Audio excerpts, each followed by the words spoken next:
Querido público, muy buenas noches. El día de hoy quiero presentar a ustedes un hermoso ejemplar publicado por la editorial Trota llamado El libro de las estratagemas. Este libro nos narra en una forma clara, sencilla, todo lo que son las bases de la consolidación del imperio musulmán en los tiempos de Salah al-Din. ¿Le suena este nombre? Saladino. ¿Quién fue Saladino? Bueno, aclarando, dijo un gallego, yo no soy historiador, así que puedo caer en alguna imprecisión técnica, de calendario, de información, en fin, espero que no. De entrada les puedo decir que Saladín fue un personaje digno de ese mítico libro Las Mil Noches y una Noche, mejor conocido como Las Mil y una Noches. Él había nacido en una familia de militares y en aquel entonces el mundo musulmán no estaba unificado, cosa que él buscaba fervientemente. ¿Por qué? Porque Saladín luchó contra el califato, luchó contra los visires, contra los sultanes y todos aquellos que manipulaban los territorios de esa gran Mesopotamia. Y esos mandatarios se convertían al Islam por conveniencia, ya que eran mercenarios, que, como en la actualidad, los políticos por el poder hacen de todo. Bien, Yasuf, que fue el verdadero nombre de Saladín, Saladino, Saladine, Salah al-Din, en fin, los diversos nombres con el que se le conoce. Él logró la unidad por medio de su religión. La yihad o la guerra santa proclamaba que todo musulmán debe defender su fe con las armas. Y por un lado acumuló muy mala fama. Por otro lado era considerado un perfecto caballero, aún en la guerra. A finales del siglo XII organizó la Tercera Cruzada en Tierra Santa. Ya antes él había sido sultán de Egipto y conquistó Alepo, esa ciudad que ha sufrido a través de toda su historia, Damasco en la Siria actual, ¿sí? Mosul, que es donde nació precisamente el autor Al-Harawi, en territorio iraquí. En fin, él conquistó un vasto imperio islámico y al final la joya de la corona, la Gran Jerusalén. La unificación de ese imperio no fue una empresa fácil. Él incluso sufrió dos intentos de envenenamiento por parte de sus propios correligionarios, quienes no querían apoyarlo. Pero él buscaba un enemigo en común. ¿Quién?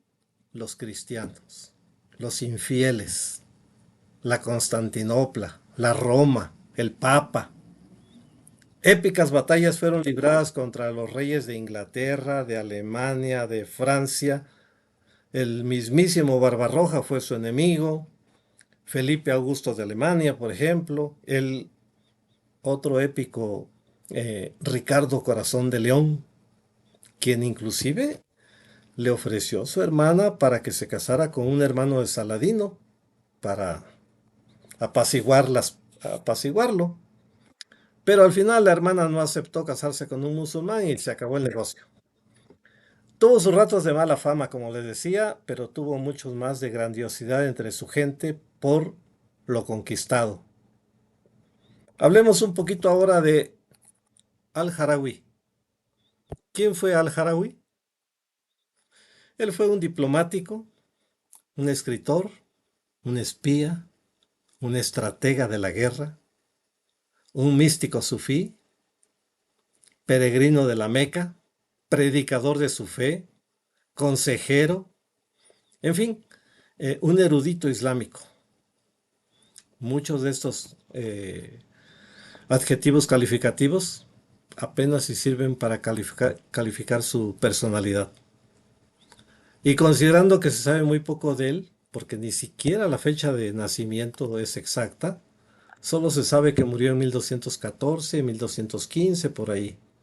Sin embargo, su memorial, porque así se le conoce, el Memorial de Al-Harawi, sobre estratagemas de guerra, fue redactada en la época de las Cruzadas y destinada a que, como les repito, a consolidar el emergente estado ayubí de Saladino. Ahora, la característica más distintiva y novedosa de este libro es el provocador desparpajo con el que defiende el uso de las tretas y la manipulación en el ejercicio del poder. Este memorial ilustra el ejercicio de la política y la introducción de la lógica y la racionalidad en el desempeño de las funciones asociadas con ella, y un especial énfasis en las cuestiones militares. Esa racionalidad no solo la aleja de las prácticas políticas y guerras y guerreras, más bien tradicionales de la cuestión árabe islámica, hace hincapié más bien en la utilidad que hasta entonces consideradas impropias de un gobernante recto, porque están alejadas de la ética y de la moral. La argucia, el embuste, la confusión, las mentiras, la cizaña, todo ello. En esta primera edición que la editorial Trota hace en una traducción directa del árabe y con una introducción y notas que la sitúan en su contexto histórico, político, literario, también la insertan en una corriente, eh, dadas las similitudes que contienen con textos más antiguos y hermosos como el arte de la guerra de Sun Tzu, o actuales como la gestión de la barbarie de Abu Nayi. Este libro definitivamente no debe de faltar en su biblioteca. E ignoro si Maquiavelo lo haya o no lo haya leído, pero lo que sí sé es que se le anticipó más o menos 400 años a su príncipe. El formato de estudio es similar al de los Analectas de Confucio, que también lo tengo en existencia por si lo quieren, ¿eh? Este libro de las estratagemas analiza los rasgos más importantes de un gran gobernante, de un buen gobernante. Por primera vez ha sido impreso en castellano. Pídalo ahora mismo al 55 21 11 19 66 por la vía del WhatsApp. Y un saludo cordial y afectuoso por su atención a mi primera incursión en esta red social. Les deseo un bonito día y muy buena suerte. Hasta pronto.